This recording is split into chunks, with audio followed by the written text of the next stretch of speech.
Écoutez, tout d'abord, j'avais besoin de prendre du recul parce que depuis 2 mois, bientôt 3 mois, en fait, les choses vont extrêmement vite, souvent parfois dans la précipitation, et ce n'est pas mon habitude de travailler comme ça dans ma vie.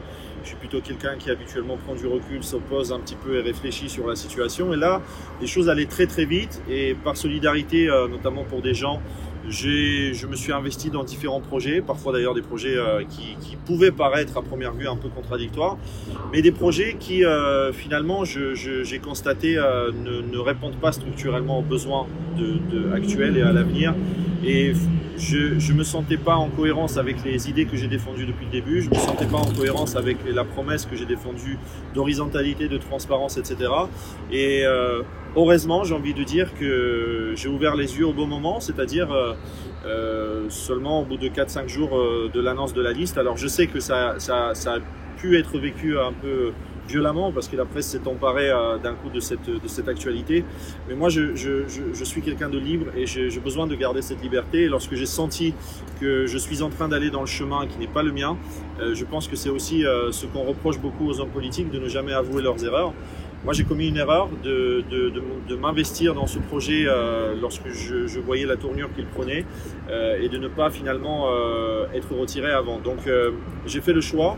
Maintenant, il n'y a aucune animosité, ni aucune approche personnelle. C'est des approches plus profondes de conviction et de construction intellectuelle.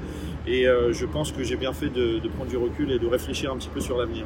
Alors, comment va être fait votre avenir à partir de maintenant? Qu'est-ce que vous allez proposer? Est-ce que vous allez vous engager? Avec... Alors moi je suis engagé depuis que j'ai l'âge de 5 ans, donc c'est plus fort que moi. Alors je précise quand même que j'étais dans un parti politique juste 1 an de ma vie, à l'âge de 20 ans, j'en ai 30, donc j'aimerais qu'on me laisse tranquille un petit peu avec ça, parce que à l'âge de 20 ans on n'a pas forcément une construction intellectuelle précise, et ça ne peut pas définir tout au long de notre vie ce que nous sommes. Alors, cette parenthèse fermée, évidemment que je reste engagé parce que ce mouvement me tient à cœur, parce que ce mouvement a révélé énormément de choses. Nous avons su en 2 mois réussir ce que les syndicats, les partis politiques, les élus n'ont pas réussi depuis très longtemps, à savoir mettre au cœur de la société, au cœur du débat public un certain nombre de sujets. Nous avons vu que l'horizontalité, c'est quelque chose qui passionne les gens et que les gens ont envie de ça, que les gens en ont marre de la verticalité et des décisions qui se prennent en permanence d'en haut. Et justement, comme je parlais dans la 2e partie du fait que nous n'avons pas beaucoup de choix qui s'offrent à nous, il faut que nous ayons le courage et l'audace de se dire faisons-nous nous-mêmes les choses. Et pour cela, il faut créer un mouvement citoyen horizontal. C'est ce que nous sommes en train de mettre en place. Donc le MAC, le mouvement alternatif citoyen, donc les 3 mots veulent tout dire. L'idée, c'est de rassembler la société française le plus largement possible, sans être dans gilet jaune ou pas gilet jaune. Toi, tu as le gilet jaune, tu l'as pas. Ça, c'est fini, tout ça pour moi dans mon esprit. On est des citoyens. Je suis en relation avec énormément de gens qui ont envie de construire quelque chose, et je suis certain que nous devons maintenant avoir cette audace, cet esprit collectif, et créer un parti dans lequel on ne va pas justement faire toutes les erreurs de tous les autres partis, c'est-à-dire l'horizontalité. L'adhérent doit décider de tout. Quand je dis de tout, c'est des dépenses, c'est des affiches, c'est de tout. La révocabilité, où le représentant et moi-même dans la structure que j'ai créée, je me mets à une place qui peut être révoquée à tout instant, qui peut être remise en question, etc. Et c'est très important. Je ne suis pas en train de construire un parti ni un mouvement citoyen autour de ma personne ou un individu. Je pense simplement, c'est qu'à un moment donné, j'ai commis une erreur, c'est d'aller chercher les figures médiatiques du mouvement, vouloir absolument les rassembler. J'ai perdu énormément de temps à faire ça. Aujourd'hui, j'ai compris que ce qu'il faut, c'est de mettre les bases de quelque chose. C'est comme une maison, on met les fondamentaux de la maison, et après j'invite tout le monde à construire le mur, à me faire de la peinture, à meubler le truc, à faire la toiture, et puis on avance. Et c'est ça que j'ai envie de faire. J'ai envie d'ouvrir une voie, parce que je vois que des dizaines de milliers de personnes que j'observe un peu, que ce soit sur les réseaux sociaux qu'en dehors, ils ont envie à un moment donné de reprendre les choses en main. Et je suis certain que ce mouvement citoyen, s'il est organisé de manière intelligente, si nous assumons nos convictions, si nous portons un projet justement collectif et qui vient du bas, qui vient du terrain, qui est un parti du bon sens, on sort des dogmes à un moment donné, eh bien je suis certain que nous irons convaincre non seulement tous ces abstentionnistes qui ne croient plus au parti, mais je suis sûr que lorsqu'on ira les voir en disant c'est à vous maintenant de créer votre propre mouvement, c'est à vous maintenant de s'emparer des choses, vous n'y croyez pas aux autres, faites-le vous-même. On ira chercher les électeurs du Rassemblement national qui pensent encore aujourd'hui que le Rassemblement national serait un parti anti-système alors qu'il sert le système depuis 40 ans. Nous irons chercher des électeurs du Parti socialiste qui, à mon avis, retrouveront chez nous des valeurs de la gauche mais portées par des vrais citoyens lambda et pas des élites parisiennes qui se font passer pour des gens de gauche, et on a vu ce que ça donne lorsqu'ils arrivent au pouvoir.